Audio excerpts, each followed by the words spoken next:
ঢাকা থেকে বাংলাদেশের বিভিন্ন জেলা শহরগুলোতে এবং পর্যটনীয় স্থানগুলোতে বর্তমানে হুন্দাই, স্ক্যানিয়া, ভলভো বাসের পাশাপাশি স্লিপার বা সুইট ক্লাসের বাসগুলো চলাচল করছে।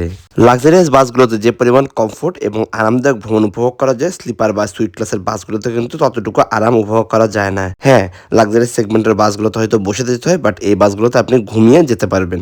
বর্তমানে বাংলাদেশের লাক্সারিয়াস এবং স্লিপার বাসগুলোর ভাড়া কিন্তু প্রায় একই রকম বিভিন্ন রুটগুলোতে। তবে রেগুলার ডেগুলোতে স্লিপার বা সুইট ক্লাসের ভাড়া একটু কম থাকলেও বৃহস্পতিবার এবং যেকোনো অকেশনের দিন কিন্তু স্লিপার বাসগুলোর ভাড়া অনেকাংশেই বেড়ে যায় লাক্সারিয়াস সেগমেন্টের বাসের চেয়েও। আপনি একবার চিন্তা করুন, ঢাকা কক্সবাজার রুটে রেগুলার একটা লাক্সারিয়াস সেগমেন্টের বাসের ভাড়া ১৮০০ থেকে ২০০০ টাকা এবং স্লিপার বাসের ভাড়াও কিন্তু এরকমই প্রায় ২০০০ থেকে ২২০০ টাকা। রেগুলার ডেগুলোতে তারা ১৪-১৫০০ টাকার টিকিট সেল করলেও বৃহস্পতিবার দিন কিন্তু এই বাসের টিকিট সেল করা হয় ২০০০ টাকা। এবং এখন যেহেতু সেন্ট মার্টিন সিজন, এখন আমি আমার নিজের চোখে দেখা অশোক লেল্যান্ডের স্লিপার বাসে এখন ২২০০ টাকাও টিকিট সেল করা হয়। এই অতিরিক্ত ভাড়া নেওয়াটা কতটা যুক্তিসঙ্গত?